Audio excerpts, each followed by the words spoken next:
Com um gráfico igual à estrela de 9 pontas, tudo depende de uma correta colocação dos tipos no diagrama, porque eles se relacionam entre si de maneiras bem específicas. A correta colocação das paixões emocionais foi feita por Oscar Ichaço, e com esse arranjo aparentemente simples daquilo que Gurdjieff chamava de traço principal, o código do Eneagrama se tornou disponível para nós. Segundo a ideia sufi de que as preocupações da personalidade indicam as características perdidas de nossa essência, Ichaço, então, deu o nome a uma característica superior da vida mental e da vida emocional, para as quais cada um dos 9 tipos está predisposto. As características da essência são simplesmente o oposto do aspecto mais prejudicado de cada um dos 9. Por exemplo, um tipo medroso evoluído provavelmente agirá com coragem, e um tipo orgulhoso evoluído provavelmente terá desenvolvido uma autêntica humildade.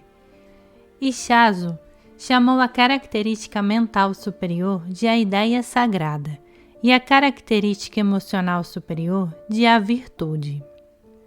Há problemas bem reais ligados à compreensão exata do que sejam a qualidade mental superior e as virtudes emocionais. Elas não têm nenhuma relação com pensamentos e sentimentos ordinários e, de fato, não são dirigidas pelo eu pensante e sensível.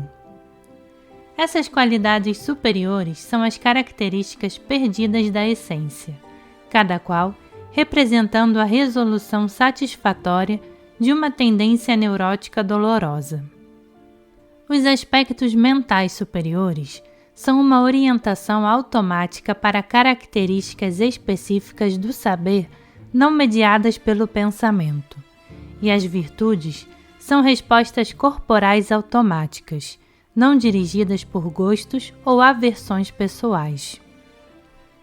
Embora as inteligências superiores difiram de suas contrapartidas na personalidade, é fácil formar uma ideia ou conceito de que estamos em nossa essência, quando temos pensamentos humildes, ou quando nos forçamos a ser corajosos.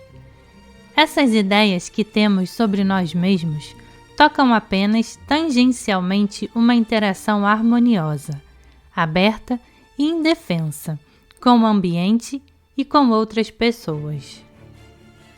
O trabalho de Ichaço permaneceu desconhecido até 1970, quando então ele divulgou um treinamento psico-espiritual no deserto próximo da cidade de Arica, Chile.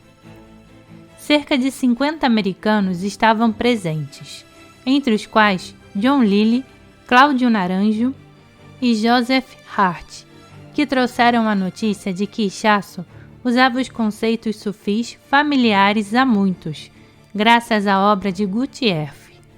Ichaço usava exercícios para desenvolver os 3 cérebros, ou as 3 espécies de inteligência humana, que Gurdjieff descrevera como mental, emocional e instintiva. Usava também o método didático das qualidades animais e escrevera um breve sumário dos 9 tipos de personalidade, que posteriormente foi publicado num capítulo sobre o treinamento de Arica, em Transpersonal Psychology. O mais importante foi que Ichaço colocara os tipos corretamente na estrela de 9 pontas, de modo que as relações entre os tipos podiam ser verificados por meio de entrevistas. Numa rara declaração pública, Ichaço revelou que um mestre o tomara como neófito aos 19 anos e que, por intermédio do grupo desse mestre, recebera noções do Zen e das bases esotéricas do sufismo e da cabala. O grupo usava também técnicas que mais tarde ele encontrou na obra de Gurdjieff. Ichaço acabou fundando o Arica Institute, atualmente sediado na cidade de Nova York. Sobre seu papel na transmissão dos ensinamentos, diz: Arica não é tanto minha invenção quanto um produto de nossa época. Os conhecimentos com que contribuí para essa escola vieram para mim por meio de muitas fontes, que encontrei em minha busca pessoal. Os eneagramas que se seguem provêm de um artigo de John Lilly e Joseph Hart sobre o treinamento em Arica, que foi incluído em Transpersonal Psychology.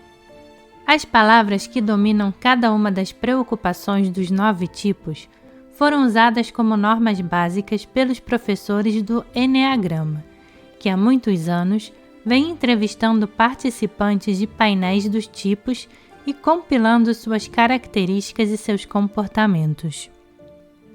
O diagrama do centro mental inclui os nomes originais para os tipos, os quais decidi mudar no interesse de afastar o sistema do ideal de Gurdjieff, de dar nome ao diabo, a fim de exorcizá-lo. Os nomes originais e as linhas originais de questionamento enfatizam necessariamente as preocupações negativas de cada tipo, simplesmente porque hábitos negativos são suficientemente clamorosos a ponto de facilitar bem mais a tarefa de identificar as diferenças entre os 9. Por exemplo, sem distinções de gênero, sob pressão eu gero conflito, o ponto 8, o patrão, e sob pressão eu me retraio, ponto 5, o observador. Não teríamos como diferenciar esses dois tipos e não poderíamos criar estratégias para ajudar ambos a evoluir.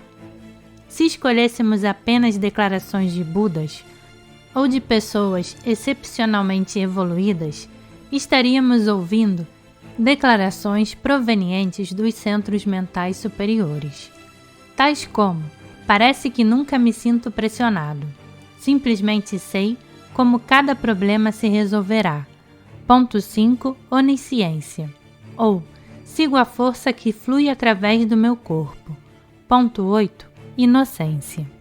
Em outras palavras, não poderíamos diferenciar os tipos, embora as diferenças negativas entre tipos tornem mais fácil o trabalho de identificá-los.